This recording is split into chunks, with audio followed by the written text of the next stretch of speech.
प्यारे बच्चों, देखते हैं क्वेश्चन नंबर 11। और क्वेश्चन 11 में कहा गया है, गोपी अपने जल जीव कुंड के लिए एक्वेरियम जिसमें फिश वगैरह रखते हैं, तो उसकी बात कर रहे हैं कि गोपी अपने जल जीव कुंड यानी कि एक्वेरियम में के लिए एक दुकान से मछली खरीदती है। तो उसको एक्वेरियम के अंदर मछली डालने के लिए वो एक दुकान पे जाती है और वहां से मछलियां खरीद के लाती है। अब यहाँ से वो जो दुकानदार है उसके बारे में बताया गया है कि दुकानदार एक टंकी जिसमें 5 नर मछली और 8 मादा मछली है में से एक मछली यादृच्छा उसे देने के लिए निकालती है। तो जो दुकानदार है जो वो एक मछली उसको गोपी को देना चाहती है, तो एक मछली निकालती है। और मछलियां कितनी है, उसके पास जो टंकी है उसके अंदर जो नर मछलियां हैं वो 5 है और जो मादा मछलियां हैं वो 8 है। तो कुल मछलियां उसके पास कितनी है, 13 मछलियां उसके पास। अब इसकी क्या प्रायिकता है कि निकाली गई मछली नर मछलियां। देखो सिर्फ स्टेटमेंट की बात है, स्टेटमेंट आपको समझ में आ गई तो कितना आसान सा क्वेश्चन है भाई। नर मछली की प्रायिकता निकालनी है, नर मछली है कितनी, 5, कुल मछलियां कितनी है, 13। तो आंसर कितना आ गया, 5/13 आंसर आ गया। बस इतना ही क्वेश्चन है हमारे पास। तो क्या लिखेंगे हम कि नर मछली निकालने की प्रायिकता, फॉर्मूला लिख देंगे, हमेशा फॉर्मूला लिखेंगे क्या, अनुकूल परिणामों की संख्या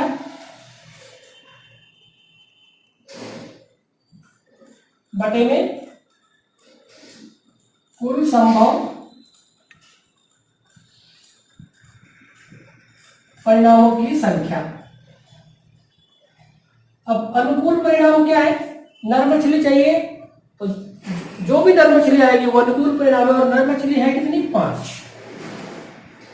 और कुल संभव परिणाम कितनी मछलियां हैं, टोटल 13। तो 13 में से कोई सी भी आ सकती है, तो कुल संभव परिणाम है 13, तो 5/13। तो ये इसका आंसर आ जाए। तो बहुत सिंपल सा क्वेश्चन था। नेक्स्ट अगले क्वेश्चन की तरफ बढ़ते।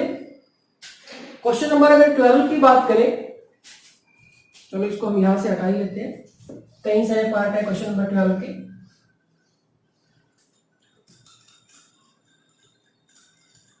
क्वेश्चन नंबर 12 में कहा गया है कि संयोग यानी कि जिसको इंग्लिश में चांस बोलते हैं, चांस के खेल में एक तीर को घुमाया जाता है जो विश्राम में आने वाली संख्याओं, और संख्याएं कौन कौन सी हैं, 1 2 3 4 5 6 7 और 8 में से किसी एक संख्या को इंगित करता है, यानी कि उसको बताता है भी कहां पे वो रुका है। देखिए आकृति 15.5, तो 15.5 एक आकृति दी हुई है।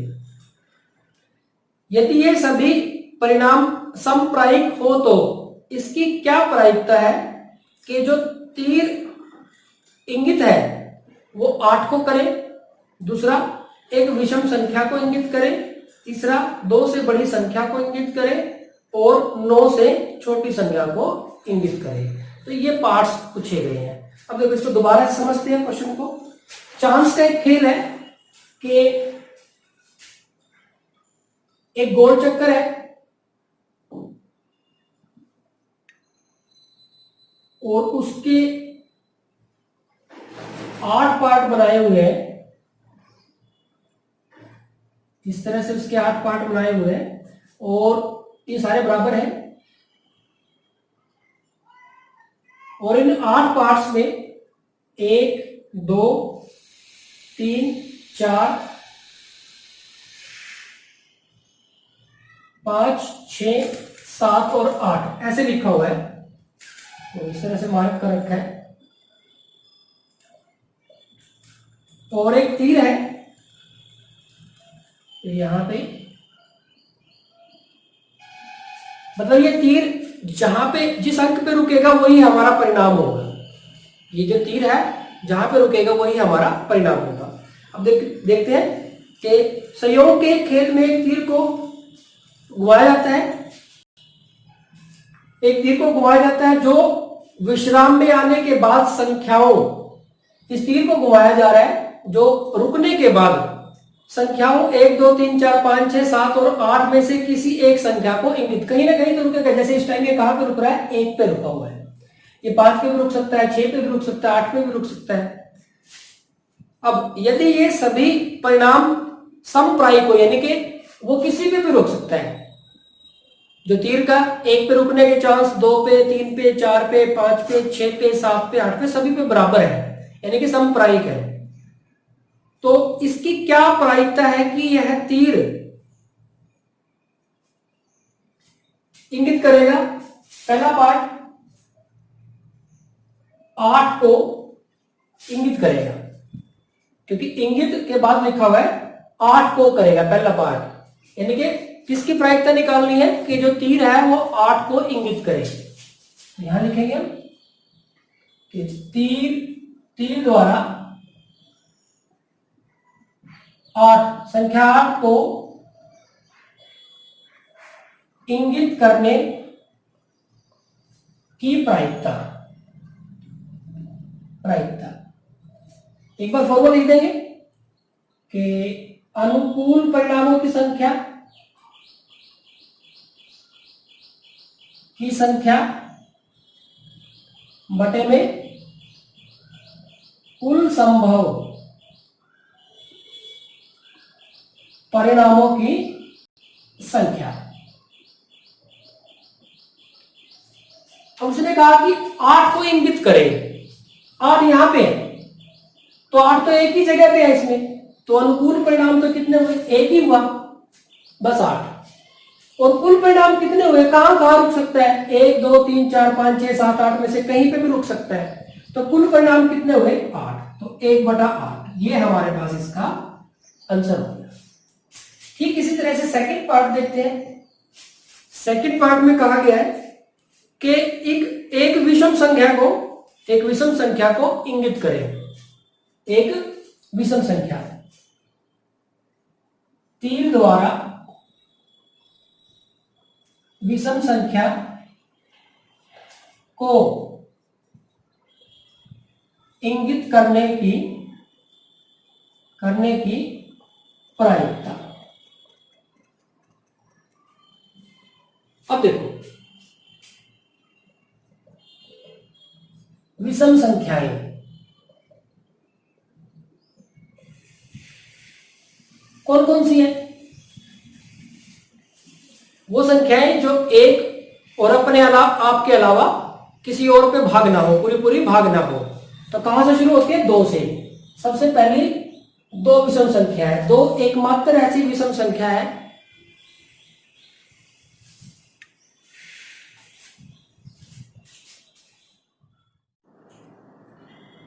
तो विषम संख्याएं हमारे पास कौन कौन सी है?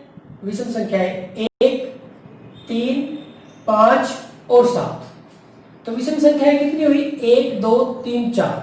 ये तीर इनमें से 1 पे रुक जाए या 3 पे रुक जाए या 5 पे रुक जाए या 7 पे रुक जाए, कहीं पे रुक जाए तो विषम संख्या पे रुकेगा। तो विषम संख्या की प्रायिकता, विषम संख्या इंगित करने की प्रायिकता क्या हुई, कितने केस अनुकूल हुए, 1 2 3 4 केस, और कुल केस कितने हुए 8। तो 4/8 कैंसिल करके कितना आ जाएगा, 1/2। 4 एकम 4, 4 दूनी 8। तो ये इसका आंसर हो जाएगा पार्ट सेकंड।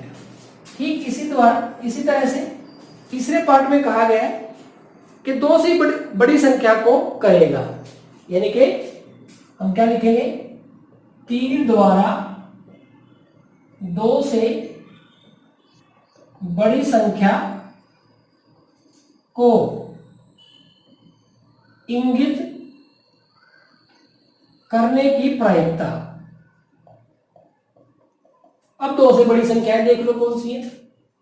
2 से बड़ी संख्याएं, 2 से बड़ी संख्याएं तो बहुत सारी है, लेकिन हमें तो इसमें देखनी है। तो 2 से बड़ी कौन सी हो जाएगी, 3 4 5 6 7 और 8। 2 से बड़ी, 2 तो नहीं होगी, 2 से आगे 2 से बड़ी संख्याएं कौन सी, 3 4 5 6 7 8। 2 नहीं आएगा क्योंकि 2 से बड़ी कहा गया है। अब देखो दो से बड़ी संख्या, यानी कि अनुकूल परिणाम कितने हुए? 1 2 3 4 5 6 हुए। और कुल परिणाम कितने हैं? 8। तो कैंसिल कर देंगे 3 और ये 4, 2 पे कैंसिल कर दिया तो ये आ गया 3/4। तीसरे पार्ट का हमारे पास ये आंसर आ गया। उसने कहा था 2 से बड़ी, तो 2 से बड़ी कहां से स्टार्ट होगी? 3 से। 3 4 5 6 7 8, तो ये 6 अनुकूल परिणाम हो गए, 8 कुल परिणाम हो गए। तो ये हो गया हमारे पास पार्ट थर्ड। इसी तरह से पार्ट फोर्थ देखते हैं। इसमें कहा गया 9 से छोटी संख्या को करेगा। अब देखो, तीर द्वारा 9 से छोटी संख्या को इंगित करने की प्रायिकता। अब आप इसको दो तरीके से समझ सकते हो।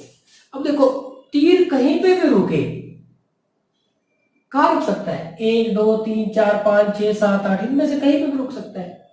तो ये सारे के सारे 9 से छोटे तो हैं, तो तीर कहीं पे भी रुके वो 9 से छोटा ही बनेगा, यानी कि तो ये निश्चित है ये तो। और जो निश्चित घटना होती है उसकी प्रायिकता कितनी होती है? 1 होती है। तो इसका आंसर आ गया 1। एक तरीका तो ये हो गया। दूसरा, अब 9 से छोटी संख्याएं, 9 से छोटी संख्या, इसमें हमारे पास 9 से छोटी संख्याएं देखो कौन कौन सी है? 1 2 3 4 5 6 7 और 8। कितने केस हुए? 8। अनुकूल परिणाम 8 और कुल परिणाम भी 8, तो 8/8 कितना आ जाएगा? कैंसिल होके 1 आ जाएगा हमारे पास। तो ये इसका आंसर आ जाएगा। तो प्यारे बच्चों, ये था हमारे पास क्वेश्चन नंबर 12। एक अच्छा इंपॉर्टेंट क्वेश्चन था। आगे बढ़ते हैं क्वेश्चन नंबर 13 की तरफ।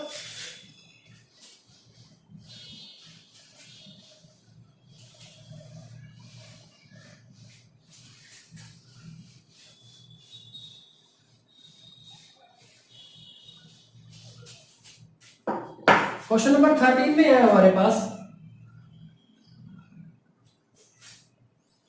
एक पासे को एक बार फेंका जाता है। जब एक पासे को एक बार फेंकेंगे तो हमारे पास क्या आ सकता है? 1 2 3 4 5 6, ये परिणाम आ सकते हैं। निम्नलिखित को प्राप्त करने की प्रायिकता ज्ञात करो। एक अभाज्य संख्या, 2 और 6 के बीच की स्थित कोई संख्या, एक विषम संख्या। फेंका क्या गया? एक पासा फेंका गया है। एक पासे को फेंकने पर कुल संभव परिणाम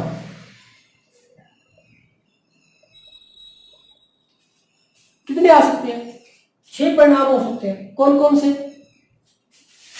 1 2 3 4 5 और 6, इनमें से कोई सा भी आ सकता है। अभी हमने लिख दिया। अब निम्नलिखित की प्रायिकता ज्ञात करनी है। पहला, इसमें कहा है एक अभाज्य संख्या, पहला पार्ट। तो हमें क्या करना है? एक अभाज्य संख्या की प्रायिकता ज्ञात करनी है। अब देखो, अभाज्य संख्या कौन कौन सी होगी हमारे पास? अभाज्य संख्या, सबसे छोटी अभाज्य संख्या कौन सी? 2, फिर कौन सी? 3, और फिर कौन सी? 5। अभाज्य संख्या कौन सी होती है? जो एक और अपने आप के अलावा किसी और पे पूरी पूरी भाग ना हो। 2 एकमात्र एक ऐसी अभाज्य संख्या है जो सम है। बाकी जितनी भी अभाज्य संख्याएं हैं वो कैसी है? विषम है। तो ये हमारे पास 3 केस हो गए। तो क्या लिखेंगे कि एक अभाज्य संख्या प्राप्त करने की प्रायिकता, एक अभाज्य संख्या प्राप्त करने की प्रायिकता फॉर्मूला लिख देंगे आप। अनुकूल परिणामों की संख्या बटे में कुल संभव परिणामों की संख्या। अनुकूल परिणाम कितने हुए? 3, और कुल परिणाम कितने हुए? 6। 3/6, 3 एकम 3, 3 दूनी 6, तो 1/2। ये हमारे पास इसका आंसर आ गया फर्स्ट पार्ट का। इसी तरह से सेकंड पार्ट देखते हैं। सेकंड पार्ट में कहा है कि 2 और 6 के बीच स्थित कोई संख्या, 2 और 6 के बीच स्थित कोई संख्या 2 और 6 के बीच में कौन कौन आ सकता है? 2 और 6 के बीच में क्या आ सकता है? 3 आ सकता है, 4 आ सकता है और 5 आ सकता है। तो फिर इस तरह से लिख देंगे कि 2 और 6 के बीच स्थित किसी संख्या को प्राप्त करने की प्रायिकता। कितने केस हुए? 3 और कुल कितने हैं? 6। तो 3/6 ये भी कट जाएगा तो कितना आ जाएगा? 1/2 आ जाएगा। तो ये हमारा सेकंड पार्ट हो गया। ठीक इसी तरह से अगर हम थर्ड पार्ट की बात करें, थर्ड पार्ट में है हमारे पास एक विषम संख्या। एक विषम संख्या, तो विषम संख्या देखो कौन सी है। जब एक पासा फेंकते हैं तो कौन कौन सी विषम संख्या आ सकती है? 1 आ सकता है, 3 आ सकता है और 5 आ सकता है। तो क्या लिखेंगे हम कि एक विषम संख्या प्राप्त करने की प्रायिकता। एक विषम संख्या प्राप्त करने की प्रायिकता। हमारे पास कितने केस हुए? 3 और टोटल कितने हुए? 6। 3 एकम 3, 3 दूनी 6। कितना आ गया आंसर? 1/2। तो ये हमारे पास आंसर आ गया। अब आप देखो पहले वाले का आंसर 1/2, दूसरे वाले का भी आंसर 1/2 और तीसरे वाले का भी आंसर 1/2। तो ये चांस की बात है कि सभी के आंसर एक जैसे आ रहे हैं, जबकि जो क्वेश्चन है वो सब में अलग अलग पूछे गए। तो ये एक अच्छा क्वेश्चन था, इंपॉर्टेंट क्वेश्चन था। ये था हमारे पास क्वेश्चन नंबर 13।